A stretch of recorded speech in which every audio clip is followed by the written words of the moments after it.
Okay, we're on 11b. It's maybe 12 lines from the top. Boimine Ravamir of Nachman. Sorry.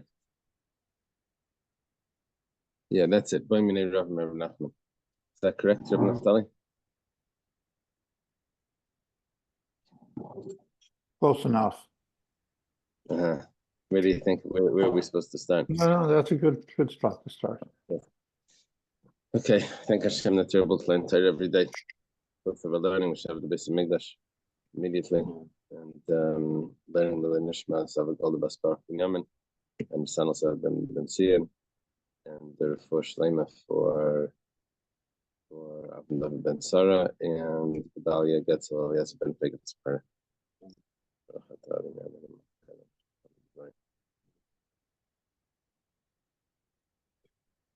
Okay, Boimini Rav Nachman. Rav asked Rav Nachman the following question. We've been talking about how much area each house gets in the courtyard in order to use the courtyard to unload their animals. So we said that every doorway gets 4 amas, and if it's a long doorway, it gets 8 amas. So, well, what about these areas where you can bring your animals into in front of the house? So we called it a sadra. So we said that they don't get any area in front because you can bring your animals right in up to there and you can unload in the sadra itself. Well, let's say you have a house that has a roof on only half of it. Half of it doesn't have a roof. Should you get in front of that area another 4 amas to be able to unload your animals? Or do we say that no, there's no roof in the house, on half the house? Sometimes they have this in like the entranceways, because they want to grow a tree over there. So they have an area where there's no roof. But whatever the case is, so does he get Dalet Amas in front of that area, in front of that house? That house doesn't get 4 amas because you can bring your you could bring your animals straight in.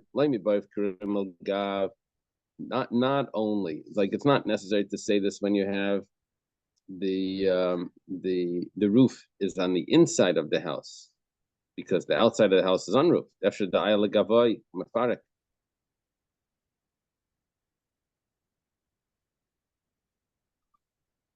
That you could bring it in, and take off the and unload the animals. Legavoy over here is interesting. Kiruya Milgav means inside, and Legavoy doesn't mean all the way to that inside. Legavoy probably means to the outer side. It means the inside, which is the outer side of the inside. It's still inside.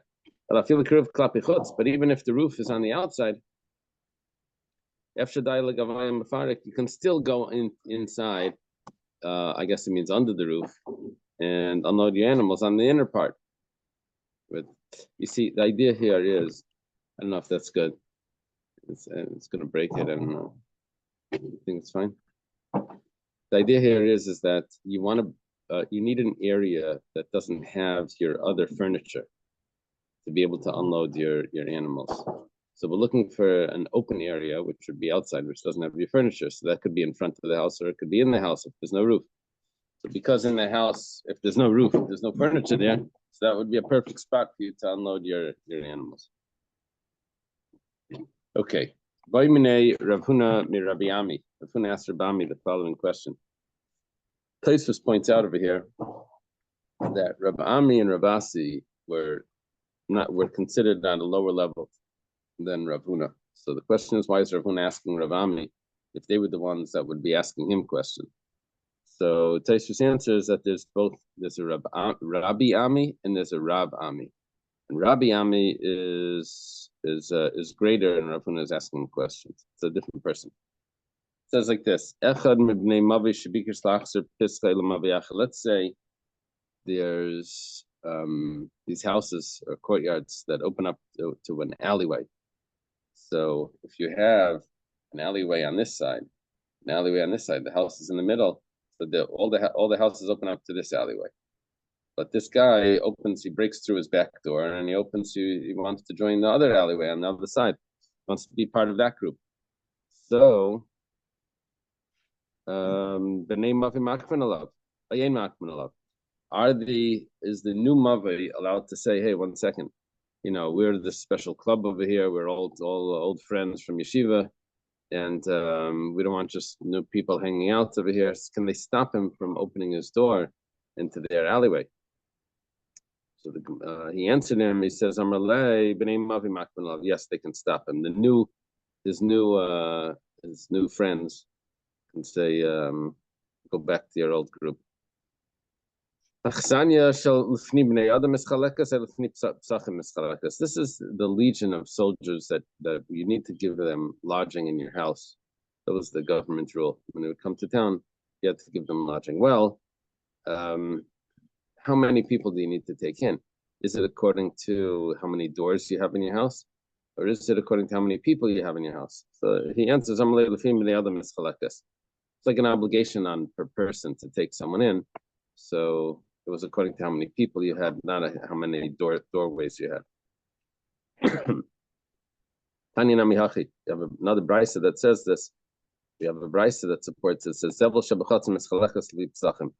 if there is manure or fertilizer in the courtyard, it gets divided according to the doorways. Now, there's two ways of understanding this. You could say it gets divided. That means because each one needed this fertilizer. So if you have two doors, you get two portions of fertilizer. Or maybe they needed to clean it up. And whose obligation was to clean it was according to the doorways. You had to clean a double portion. It's like you were clearing away your snow. That could be also upset. Achsanya, but now what do we quote this brisa for? Because we're talking about these legions of soldiers that needed lodging. That's according to how many people you had in the house, not how many doorways you had. Rav Huna says, let's say that someone wanted to enclose the 4 cubits in front of his house that he wanted to use alone, because he can use it basically to close off his driveway.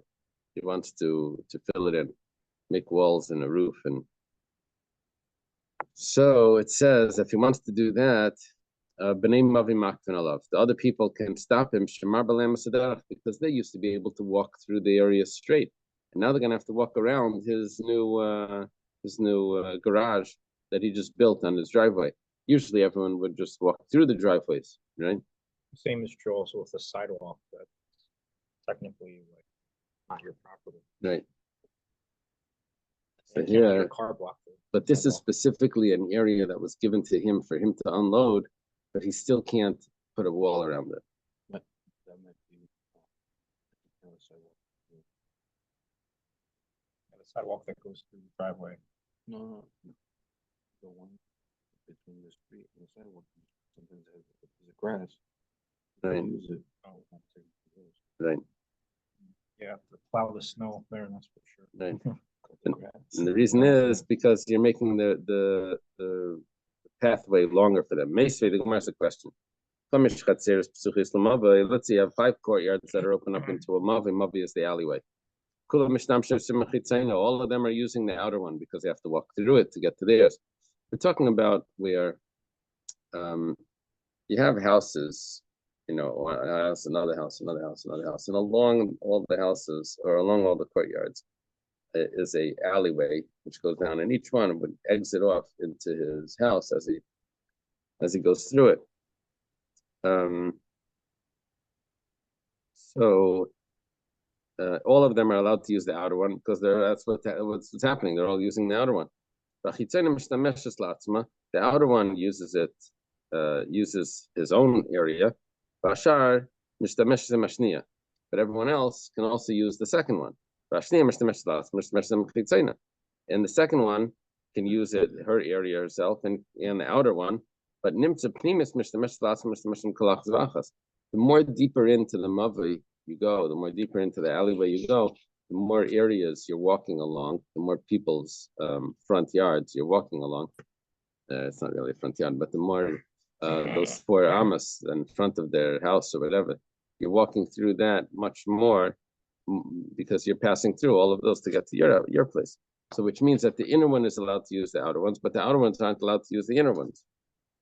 Now, this is going to be a kasha on Rav Huna, because Rav Huna said that if you want to block it off, all the people of the alleyway can stop you. Now, it's not true. It's only the people that live behind you that can stop you, according to the Brisa. It's not all the people of the Mavi. The Gemara answers, sorry? It reminded me of the whole river situation. Oh, yeah, the lower part, the higher part, right?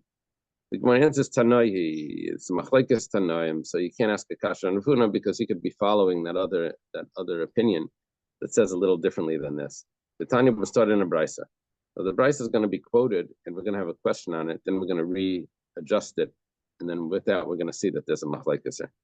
So the Tanya started in a brisa. Yeah.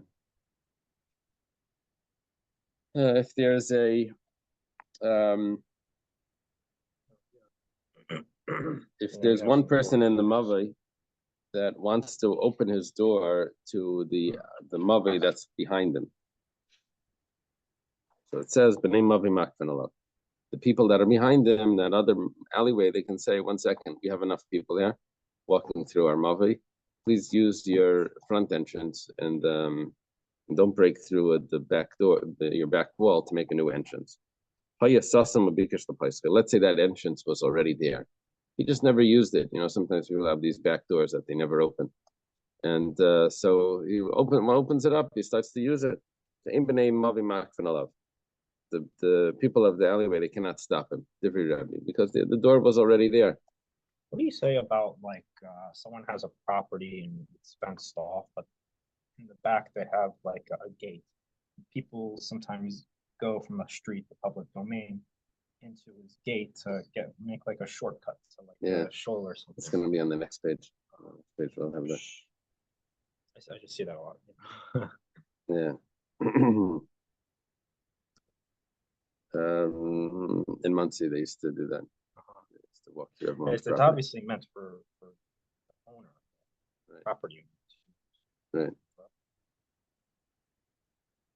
So, okay. That's the words of Rabbi. Rabbi Shimon ben Elazar says he's officially a student of Reb Meir, except according to the Rambam, he has another view about this. But Rabbi Shimon ben Elazar says, if you have 5 courtyards that are open to an alleyway, all of them can use the alleyway together. The Gemara says, 1 second. When you quote Reb Shimon ben Elazar, it sounded like you were arguing on Rebbe. Rebbe said something about if you're allowed to open up the doorway in the back to use another Mavi. And then you start telling me about who's allowed to use the alleyway. Who was arguing on that? Why? When you have a machlekes, one person says yes, one person says no. But no one was talking about that case that Reb Shimon ben Elazar just brought up. No one mentioned that. So Gemara says,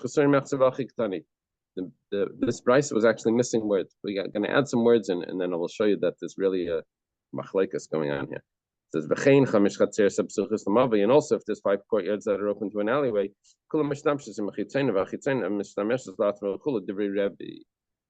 Rebbe's opinion is that the outer one is allowed to only use his area, and the inner ones are allowed to use the outer one plus the inner ones.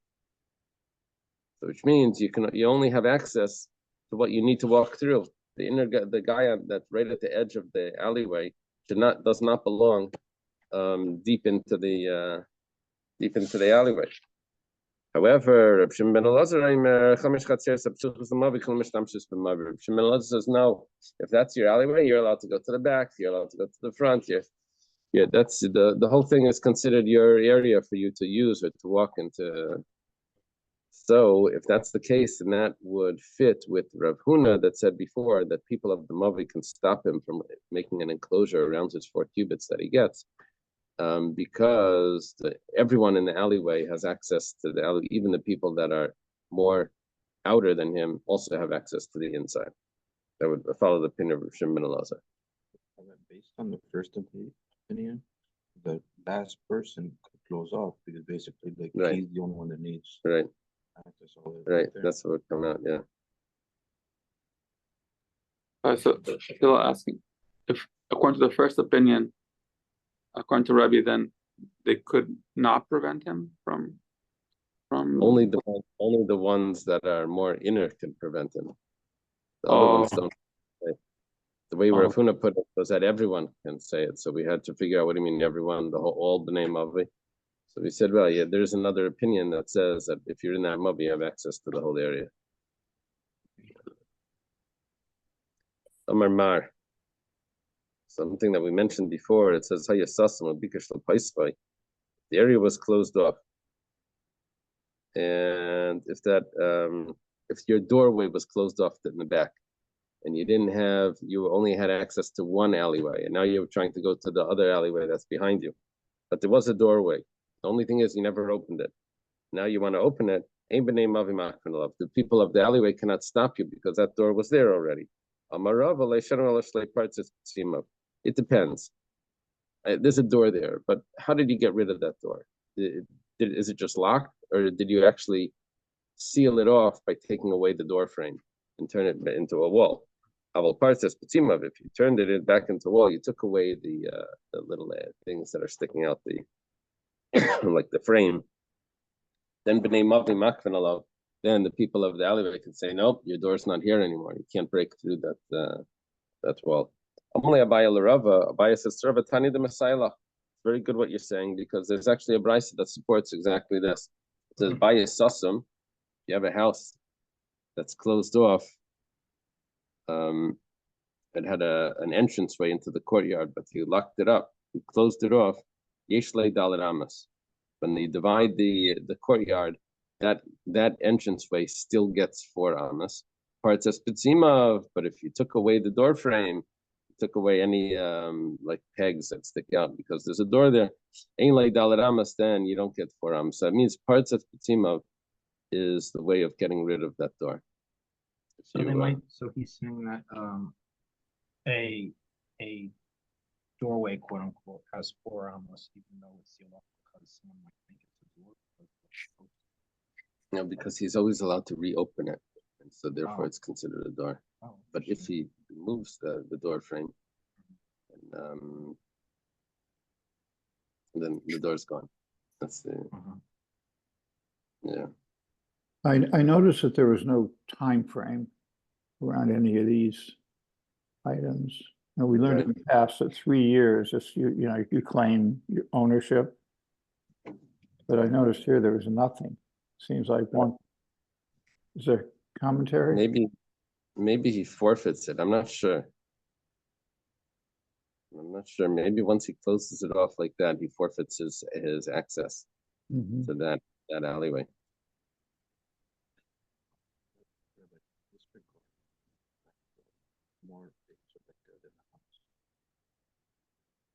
Could be.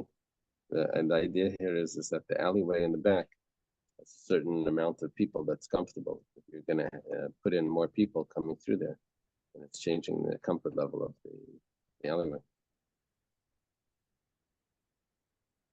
Okay.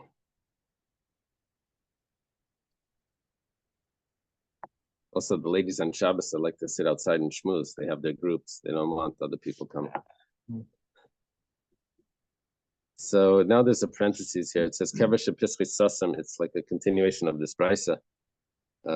Some have this version, some don't. It says Kevesh Pischi Sasam. If there's a grave that the opening to it is closed off,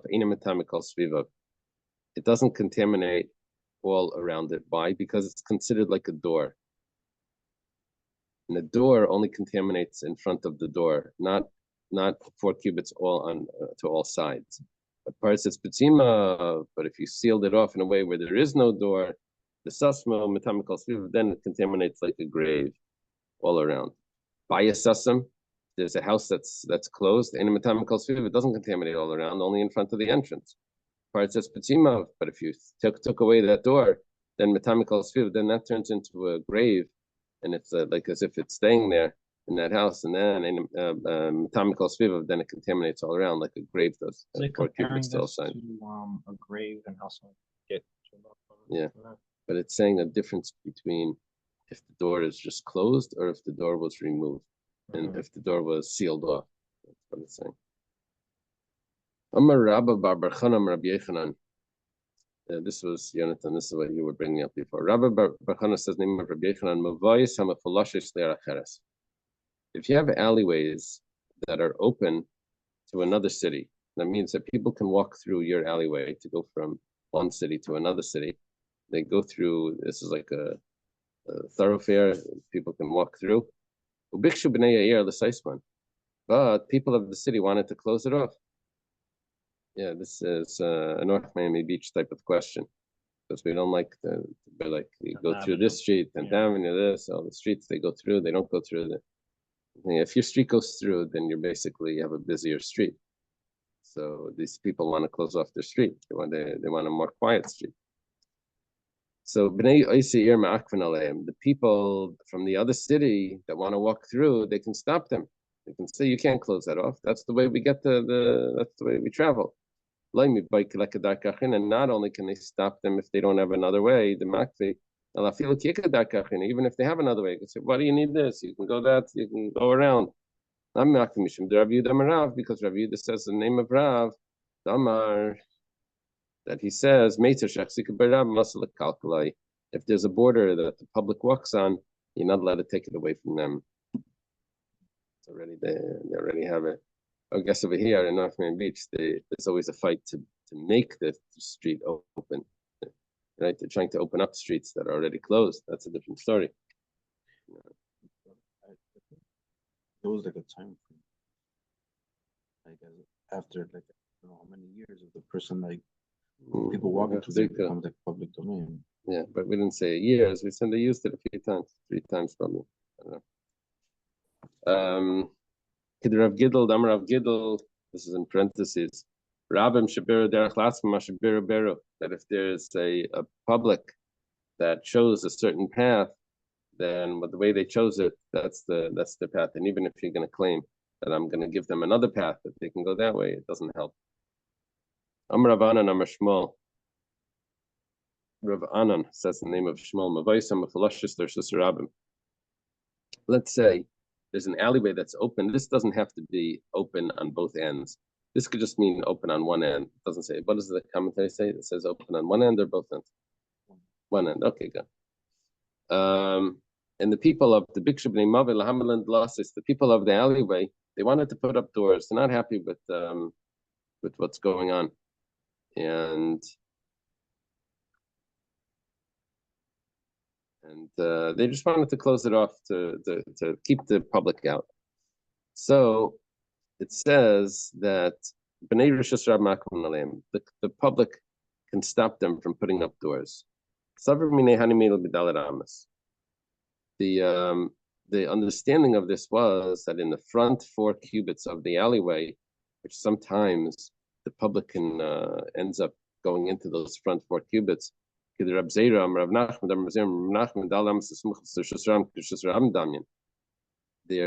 a rule when it comes to impurity, that if there's ever a doubt about if something became pure or not, something became impure. So if it's in a private area, we're strict. We say that it's impure. If it's in a public area, we're more lenient. We say that it's pure. And that's the rule with doubts. And we learn it from Saita, because a Saita, when she commits adultery, that's called impurity. And obviously her impurity is going to be in a private area, not in a public area. So we learn from there that doubts about impurity, there's a difference between if it's public or private.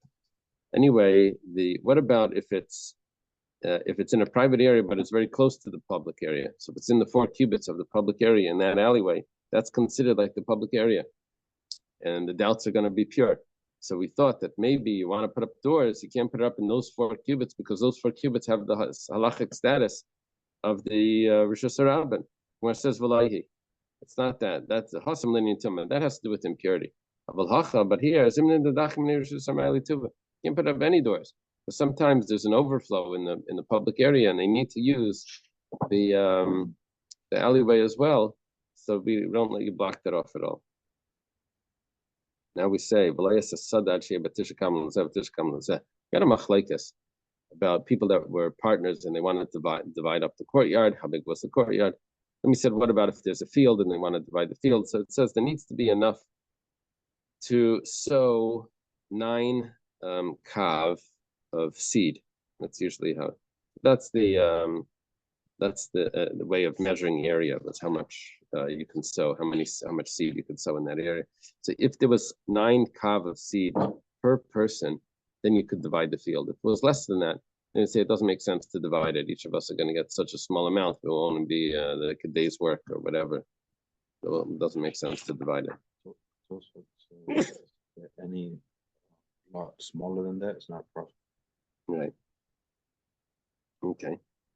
So the Gemara then says that there's another opinion, the opinion of Rabbi Yehuda. The Mishnah said there's another opinion, the opinion of Rabbi Yehuda that says 9.5 kavan. It wasn't the full kavan, but half kavan, half the measurement. B'lei pligi.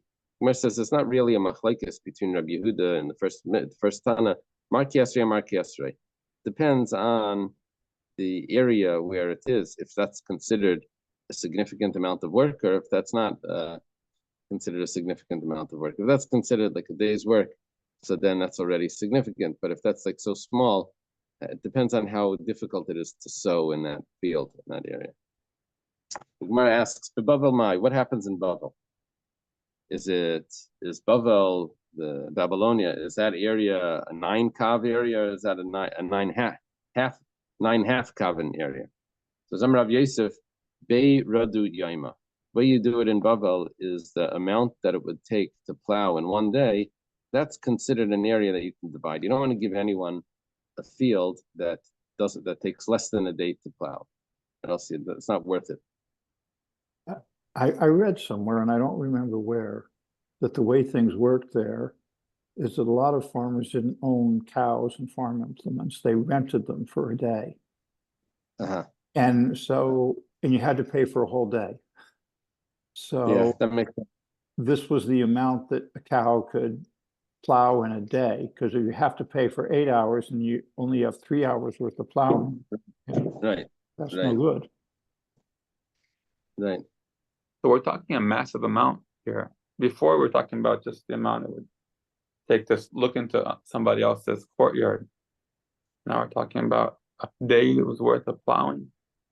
Yeah, because we switched to a field. Pretty big field. In the courtyard, it needed to be just usable to be able to do whatever you do in the courtyard, which maybe means put an oven there or to relax or whatever. It maybe means a lounge chair. So they wanted that was significant for a courtyard. Each thing has its own measurement. For a field, it needs to be enough that the equipment would be, like Naftali said, would be worthwhile to get the equipment to plow it. So Bavel, we say the amount that it takes to plow in one day, that would be something that we would divide. So each partner over here would have to get that amount. Gemara says, "My beiradu yaima." What is the area that's a plowing of a day? Now the thing is that there were 2 plowings. This the Gemara Shabbos said that they would do this in Eretz Yisrael. I'm a little surprised Gemara is saying this, that they did this in Bavel as well. Remember in Masechta Shabbos we said in the Malachas, we said it starts with the first malacha is sowing, the second malacha is plowing. The Gemara asks, 1 second, you plow first. You don't plow. You don't sow. You don't plant the seeds before you plow. First you plow, then you plant the seeds. So the Gemara says, "Oh, we're talking about in Eretz Yisrael, where you have to plow a second time after you put the seeds in because the area is so hard. You have to so rocky. You have to plow it over a second time after you put the seeds in." Well, here the Gemara says that there's two plowings. They would plow after the harvest, which the soil was very hard, and that was a very difficult plowing. And then there was a second plowing after they planted, which was an easier plowing. Well, the Gemara asks now, what do you mean when you said it's a day of plowing? Which plowing were you referring to? Are you talking about it's a full day of plowing, the second plowing? That would mean that would mean not 2 full days of the first plowing. So when we give you a day of plowing, the second plowing, really that's going to mess you up when they have to do the first plowing, because you have to rent the equipment, the plow and all of that for a day and a half. What do you do with the other half a day? So that's very inconvenient. And if we're talking about a full day of the first plowing, then then you only have half a day of the second plowing, which, because the second plowing is much easier, it goes quicker. So you're in a fix over here. You're never going to get a full day of plowing for both of these times. We have 2 answers here. Maybe we're talking about that we meant the full day of the plowing. Now that's Rashi has 2 girsas here. And the way it's working is the karavatani. So when it comes to the second plowing, you're going to plow it twice. That's the way they did it. They plowed it twice in the second plowing. So that way, each half a day was used.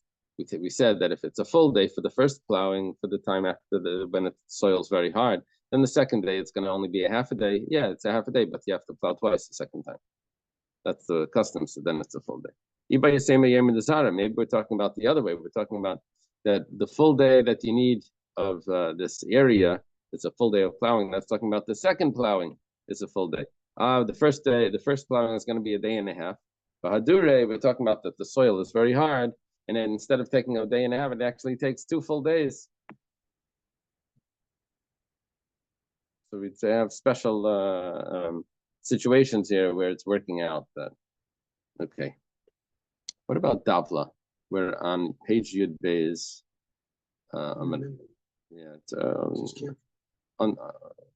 Towards down. It should be like a new piece, or at least a new paragraph. Davla is a well or a cistern. How would you divide a cistern if the 2 people owned it? So Amar of Nachman Bei Dalu Yaima. It would have to be that you have enough water that you can take for each person takes every other day. Each person gets 1 day to water their fields. It's interesting that Gemara and Baba Kama was also involved with Nachman, Rav Chisda, with the guy to use the water on the wrong day. That was the Gemara about Avadin Shtina and Nafshi, if the guy was allowed to hit him using the water on the day that was his. That was Rav Nachman and Rav Chisda. Pardasa, what about if there's an orchard, or here it's probably referring to a vineyard? Rashi says, Amar Abu de Shmuel, so Shmuel's father. That's the name that he gets. Shmuel's father. Bash Leishus Kaben has to have enough that it can either yield or plant 3 kav. Amar Rabbi Yossi says, this is just prophetic. Now, prophetic over here means that he's not giving me any reason. He's just making up like an arbitrary number. So, what about in Bavel? Rava bar Kisna Plasa Tziyasa b'nei Tresar Gufni. So, Rava bar Kisna says that it's 3 clusters of vines that have, each one has 12 vines in it, and that would be a total of 36 vines, right? 3 times 12. And then that would be enough that you could plow. That would be an area that you can plow around it in 1 day. They would plow around the roots of the vines so that the nutrients should be able to seep in. We do the same today, but we pull out the weeds around that area, because when we want the vines to get all the nutrients and not the weeds to get all so you rip up everything around it. Hoe around it. Okay. Amar Rav Avdimi de Min Haifa. Rav Avdimi from Haifa says, Yom Shechar Beis Hamikdash, from the day that the temple was destroyed, Nitla Nevuah min Anaviyim v'Nitla Chachamim. Prophecy was taken from prophets, and it was given to the sages. Atu Chacham Lav Naviyu? What do you mean? What does this mean? That before that, when there were prophets, those prophets weren't sages? It says it's something switched over here. That prophecy went from people that weren't sages after the temple to now they are sages. Gemara said to the sages, what it means is that the Chachamim before also had prophecy. But when the prophecy was removed, it was removed from everyone that wasn't a Chacham, but the Chachamim, the sages still kept prophecy. Amar Meimar says, that a sage is even greater than a prophet. Shenemar, as it says, V'navi levav chachma. A navi is compared to the chacham. Minit lebemi. Who's compared to who? Obviously, the one that's smaller is compared to the one that's greater, and the prophet is compared to the sage. Saying the prophet is like a sage, we're saying that the sage is obviously greater, and the prophet is similar to him. Amar Abaya. Abaya says, I'll prove it to you that the sages still have prophecy. It says Teida Damar Gavar Rabbi Melsa, because sometimes a great person will say a statement, and at the same time there's someone else is saying the same statement. And where'd they get the statement from? Obviously they got it from prophecy. Yeah. The science today, as far as I know, doesn't know where we get new ideas from. I don't think they have that worked out. They claim today that there's no such thing as new ideas. Every new idea that you have, really you had it somewhere. You got it from somewhere, but you can't make a new idea. So here we're saying that how do you get this new halacha or something?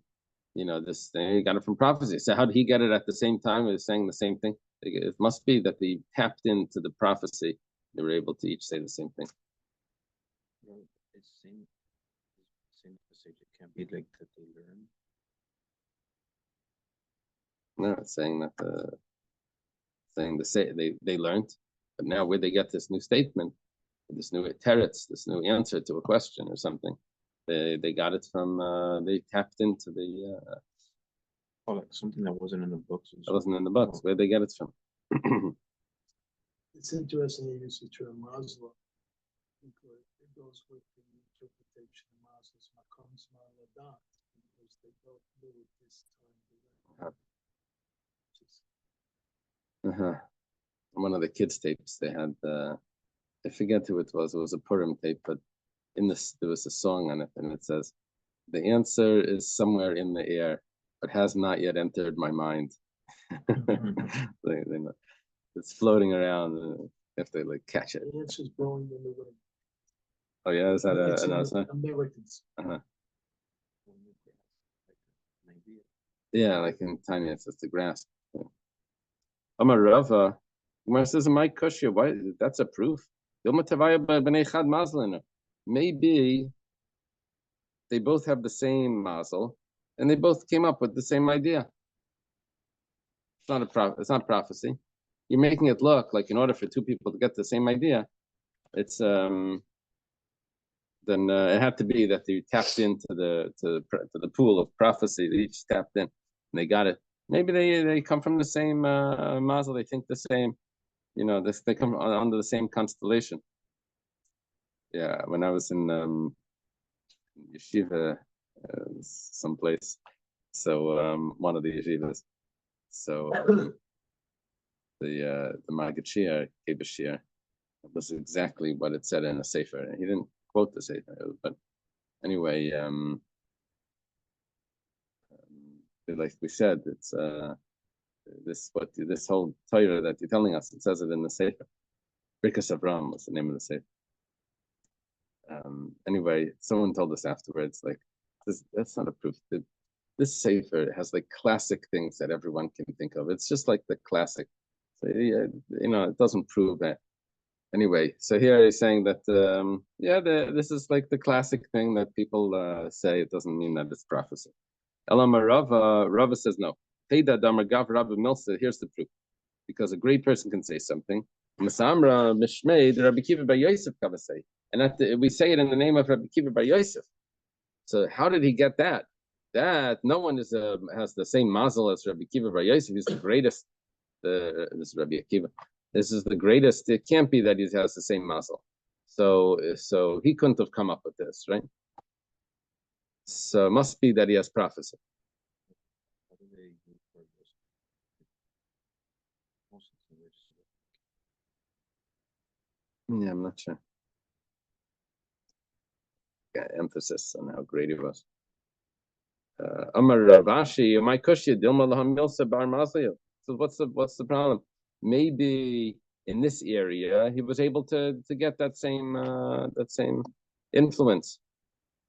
Elam Ravashi says different. Teda damagavar milsa masam halacha l'meisha mesina kavasei. Someone can say a certain halacha, and it turns out we find out that no, this was a tradition from Moshe. That obviously he must have tapped into the prophecy. It says v'dilma kasuma baruba. Maybe he's like a blind person that's looking for the entrance to the attic, and you tap around here, you tap around there, you're going to find it. It doesn't mean that he actually has prophecy. It just means trial and error. By a certain point, you get it. It says Valav Kamyav. No, but he gave a reason for it. So it's not just trial and error. It's not just that. Okay. Sorry. Yeah, go all the way around. I'm Rabbi Yechanan. Rabbi Yechanan says, Rabbi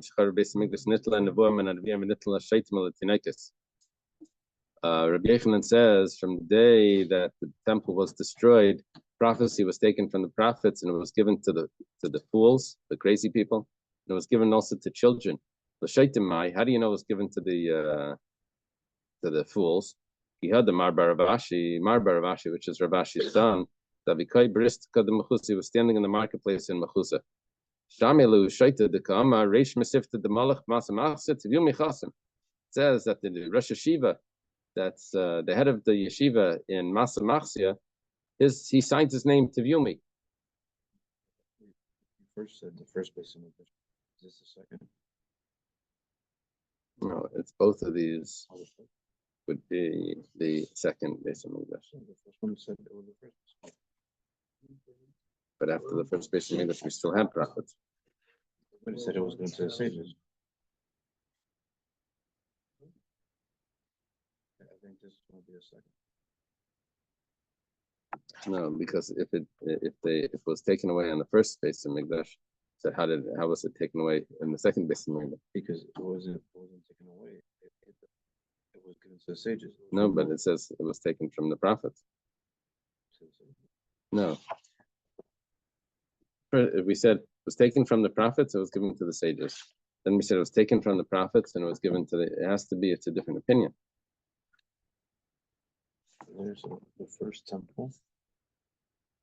There it says the first temple, and then the one that we just read now just says holy temple. I think there's a second one. I know, but how could it be? Because if it was already taken away. Because it was taken away from the prophets, but it was given to the sages. No, but the wording is that it was taken from the prophets. The second one says it was taken from the prophets again. It was taken from the sages, right? So yeah, it must be a different opinion. So it says like this.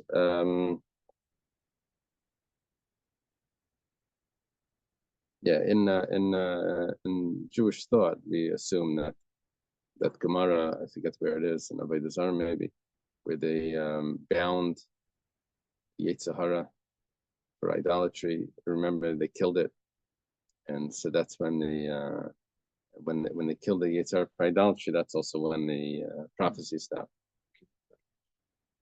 So yeah, I didn't view it as a balance. I viewed it as that it was the same spiritual connection that would drive a person to idolatry. The same, like the spiritual drive would also have a person get the prophecy, right? That was anyway. But here it's sort of like ignoring that. It's saying that the prophecy was removed and it was given to Shaitim and Tinaikas. It's saying it was from the destruction of the temple. Over there, that was the Anshe Knesset G'dayla that did that, men of the Great Assembly. I think they were mainly after the temple. don't know if they're saying from the day the temple was destroyed. It's like pretty precise. Anyway, like Marbar Ravashi was in the marketplace of Mechuzah, and he hears this this crazy person that's saying that the head of the yeshiva in Masamachsia signs his name Tevyumi. Amar man chosim Tevyumi barabanan. Who signs his name Tevyumi amongst the sages? He says, "No, oh my gosh, it's me. I signed my name Tevyumi." So Shema Mina Lididi Kaimali Shaita, it must be that they're gonna vote me in to be the new Rosh Hashiva. I better go over there. Come, Asa, he gets up, he goes, Adasa. As soon as he comes to Masamachsia, he was in Mechuzah, right? Comes to Masamachsia, Imne Rabbanan Lusfir Rabach Midifti Bresha. The sages decided that Rabach Midifti is going to be the head of the yeshiva. Even the Shamidasa, but they heard that Marbar Ravashi showed up. They sent a pair of sages to him to discuss with him if he wants to, if they should discuss with him if they should hire Ravach Midifti. So Ikve, he says, wait over here, wait here. So they send another group of sages. Ikve says, wait over here. Adamala Be'asara. At that point, that he has 10 sages with him. Even the Malabe Asara Pasachu Tanam Vidar, he starts to teach. So he appointed himself as the Rosh Hashiva. Because he said, don't start the drasha unless you have 10 people there. And he had 10 people, so he started. Kari Rabacha Nafshes, Rabacha says, Kala Miriam Lai, anyone where like something bad happens to him, so then Leib Meher Mitivan Lai, it doesn't happen, they don't switch it quickly. Kala Mitivan Lai, anyone that they do good to him, Leib Meher Miriam Lai, it doesn't happen that they switch it to do bad. So in other words, basically you get like a stroke of luck, and it lasts for a while. Huh? Okay. Tanaikas Maihi. What did he mean that it was given? Prophecy was given to the children. He had the Basra of Chizdav Yasva the country Davua. Rav Chizda's daughter was sitting on her father's lap, or his father's arms, maybe. Habiyasvi Kamei Rava Rami Barchama. Rav and Rami Barchama were sitting in front of him, right? Amarla, he says to her, "Man minaya bas, which one of them would you like to marry?" Amarla, she said, "Tarbayo, I marry both of them." Amar Rava says, "Vana Basra, I'll go second, because the first one would die." Amar Rava Vdimi Dimin Haifa, Kaidem Sheyoichal Adam B'Yishta Yesh Lishtei Levavis. Before a person eats and drinks, he has two hearts. That means like he's undecided. He can't really make decisions. After eats and drinks, he has one heart. Nemar Ish Nevuv Yilvav. Ish Nevuv Yilvav.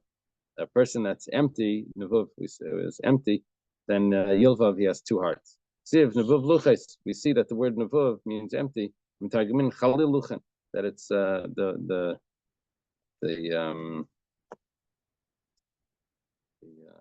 Hollow with blanks.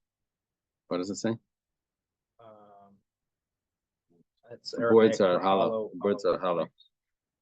So Amar Rav Huna, Breder Rav Yeshua, Haragal B'Yayin, someone that's accustomed to drink wine, Afilu Libay Atam Kibasula, even if his heart is stuffed up like a basula, that like a virgin, that's an expression that means like closed off.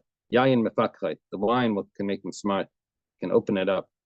Shnemar V'Tiresh Yinuviv Basules, says that wine makes hollow, it opens up the virgins. Okay, let's leave it over here. Oh, we started. Just doing it again, Jesus. Thank you. Have a good day. Have a good day. Okay.